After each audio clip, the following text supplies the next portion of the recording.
अस्सलामु अलैकुम वरहमतुल्लाहि वबरकातुहू व मग़फ़िरतहू। डियर स्टूडेंट्स, उम्मीद करती हूँ आप सब लोग खैराफियत से होंगे। हम आपके टीचर शेख शिरीन फ़ातिमा आज के इस सेशन में ब्रिज कोर्स जमात नहूम मज़मून रियाजी का नातिक़ आदाद में तरतीबी ताल्लुक़, छोटा बड़ापन, कंपैरिजन ऑफ रैशनल नंबर्स, इस टॉपिक को आपके साथ डिस्कस करेंगे इंशाअल्लाह। आज ब्रिज कोर्स का 10वां दिन है। अददी ख़त पर अदद की हर जोड़ी में बाएं जानिब का अदद दाएं जानिब के अदद से छोटा होता है। -2 छोटा है -1 से, -1 छोटा है 0 से, 0 छोटा है 1 से, 1 छोटा है 2 से। यहाँ पे भी लामहदूद, यहाँ पे भी लामहदूद, ये तो आप जानते ही हो। यही बात यहाँ पर ये बताई गई है। अददी ख़त पर अदद की हर जोड़ी में बाएं जानिब का अदद दाएं जानिब की अदद से छोटा होता है। अब अगर नातिक़ अदद के शुमार कुनिंदा, नातिक़ अदद आप जानते हो जो कसर की शक्ल में है m/n, जहाँ m और n सही अदद होते हैं, लेकिन n की जगह पर 0 नहीं होता, वो गैर 0 सही अदद होता है। यहाँ चाहे मुस्बत ले, मनफी ले या फिर 0 ले, शुमार कुनिंदा में नसब नुमा में 0 नहीं होना चाहिए। ठीक है। अब अगर नातिक़ अदद के शुमार कुनिंदा और नसब नुमा को गैर 0 अदद से ज़रब करें तो इस नातिक़ अदद की कीमत में कोई तब्दीली नहीं होती। यहाँ पर a/b नातिक़ अदद है। अगर हम यहाँ पे गैर 0 अदद से, चाहे वो अदद कुछ भी रहने दो, मुस्बत, मनफी, कसर, किसी भी शक्ल में रहने दो, सिर्फ 0 नहीं होना चाहिए, तो ऐसे में इस की जो कीमत होगी इसमें कोई तब्दीली नहीं आएगी। इसका इस्तेमाल कहाँ होता है? इसका इस्तेमाल कंपेयर करने में, मवाजना करने में, नातिक़ अदद छोटा है या बड़ा है ये जांचने में इसका इस्तेमाल होता है। देखिए, हम आपको मिसाल के तौर पर समझाते हैं। सपोज़ 2/3 और 5/4, या फिर कोई और अदद ले लेते हैं, 3/4 ले लेते हैं। 2/3 और 3/4 अगर ये दो नातिक़ अदद लिए जाए और पूछा जाए कि इसमें बड़ा कौन सा है, छोटा कौन सा है, तो सबसे पहले तो हमें मवाजना करना है नसब नुमा का। डिनोमिनेटर के ऊपर कंपेयर कीजिए, यहाँ पर 3 है, यहाँ पर 4 है। अब ये दोनों नसब नुमा को हमें इक्वल करना होगा, मसावी करना होगा। कैसा करेंगे? ज़रब करके।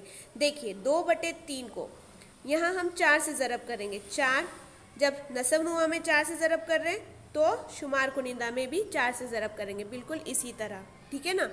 अब देखिए, कॉमा देते हैं यहाँ पर। ये जो सेकेंड अदद है 3/4, इसको भी हम ज़रब करेंगे। हम यहाँ पे 4 है तो ये पहले वाले का जो नसब नुमा है उससे ज़रब करेंगे। यहाँ पर भी 3 से, यहाँ पर भी 3 से, तो ये के की शक्ल, मतलब 3 की कीमत हुई।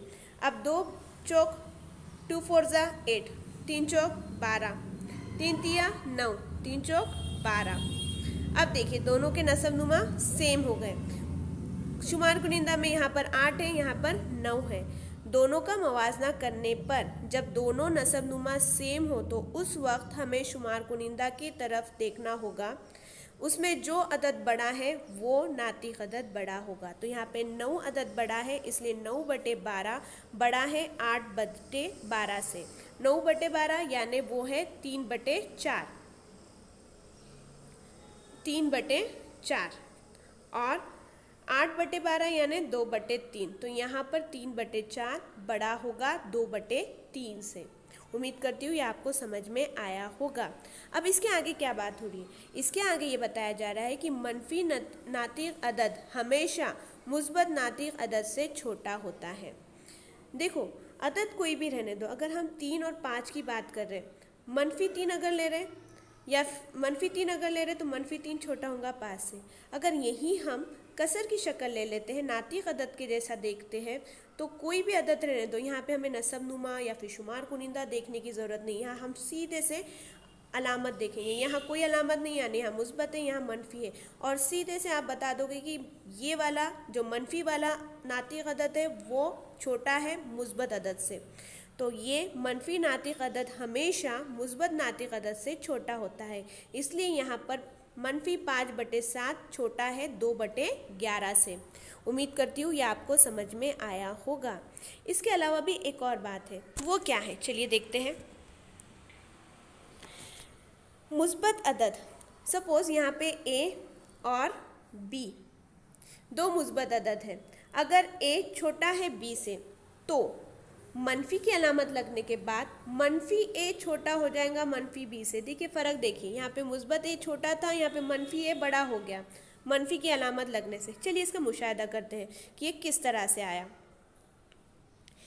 सबसे पहले तो हम मनफी की अलामत, आप देख रहे हो यहाँ पे मनफी 3/2 और यहाँ पे मनफी 4/5 दिया गया है। तो मनफी की अलामत को थोड़ा साइड में रखते हैं और बस इसी को हम कंपेयर करेंगे कि 3/2 और 4/5। पहले 4/5 और 3/2 का मवाजना करेंगे। मवाजना करेंगे तो क्या देखेंगे, उसमें हम सबसे पहले देखेंगे नसब नुमा। यहाँ पर है 2, यहाँ पर है 2 और यहाँ पर है 5। ठीक है, अब देखिए, अब यहाँ पर हमें नसब नुमा को इक्वल करना है, यानी ये कसर को 5 से ज़रब करना होगा और दूसरी जो कसर है, दूसरा जो नातिक अदद है, उसको 2 से ज़रब करना होगा जो पहले नातिक अदद का नसब नुमा है। तो चलिए करते हैं। 3/2 को यहाँ पर हम 5 से ज़रब करेंगे, शुमार कुनिंदा को भी और नसब नुमा को भी, जहाँ हमें मिला 15/10। 4/5 जो दूसरा नातिक अदद था उसको पहले नातिक अदद के नसब नुमा से ज़रब करेंगे। ज़रब करने के बाद हमें मिला यहाँ पर 8 शुमार कुनिंदा में और यहाँ पर 10 नसब नुमा में। अब देखिए 15/10 और 8/10, यहाँ पे दोनों भी नसब नुमा सेम हो गए। जब नसब नुमा सेम है, मसावी है, तो उस वक्त हम शुमार कुनिंदा को देखेंगे। शुमार कुनिंदा में जो अदद बड़ा होगा वो नातिक अदद बड़ा होगा। यहाँ पे 8 और 15 का मवाजना करने पर 15 बड़ा है 8 से, इसलिए 15/10 बड़ा है 8/10 से। लेकिन जैसे अब 15/10 किसकी कीमत थी, वो थी 3/2 की, तो यहाँ पे हमने 3/2 लिखा। 8/10 किसकी कीमत है, 4/5 की, तो वहाँ पर हमने 4/5 लिखा। इसलिए 3/2 बड़ा हो गया 4/5 से। लेकिन जैसे ही हम वहाँ पर मनफी की अलामत लगा देंगे तो मनफी 3/2 छोटा हो जाएगा मनफी 4/5 से। क्यों, पहले तो यहाँ पर ये रूल हमें बताया गया है, ठीक है ना। दूसरा हम आपको इसे बताते हैं अददी ख़त से। देखिएगा अददी ख़त में क्या था, अददी ख़त के अंदर था कि ये साइड पूरे मुस्बत अदद होते हैं, ये साइड पूरे मनफी अदद होते हैं। ठीक है, अब इतने अदद बनाना तो हमारे लिए पॉसिबल नहीं है, तो हम सीधा सीधा ना आपको इस तरह से बता देते हैं। देखिए सपोज़ कि यहाँ पर सिफर है, यहाँ पर 8 और यहाँ पर 15। ठीक है, ये 8/10 और ये 15/10 आपको समझाने के लिए कर रहे हैं हम। यहाँ पर भी पहले 8 आएगा 8/10 और यहाँ पर 15/10, सिर्फ आपको समझाने के लिए। ये इस तरह से नहीं है, मसावी डिस्टेंस होना चाहिए, खाली आपको यहाँ पे कंपेयर कराना है कि मनफी क्यों छोटा हुआ, इसलिए हम आपको इस तरह से बता रहे हैं।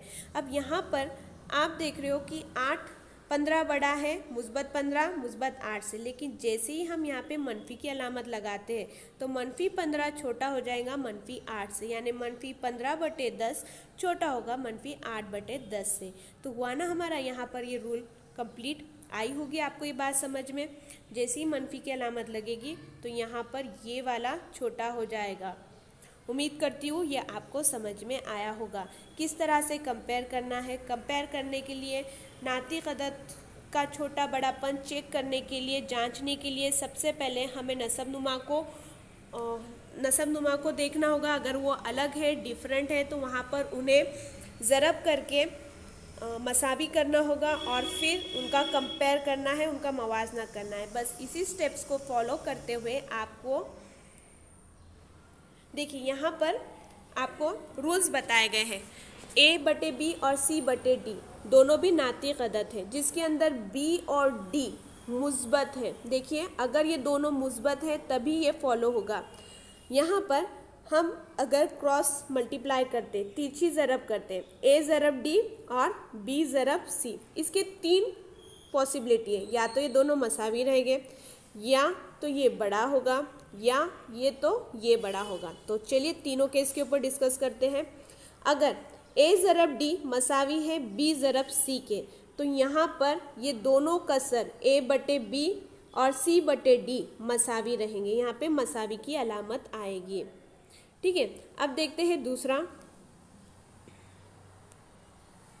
अगर a ज़रब d और b ज़रब c में a ज़रब d छोटा है, तो तब a बटे b और c बटे d ये नातिक अदद छोटा हो जाएगा c बटे d से।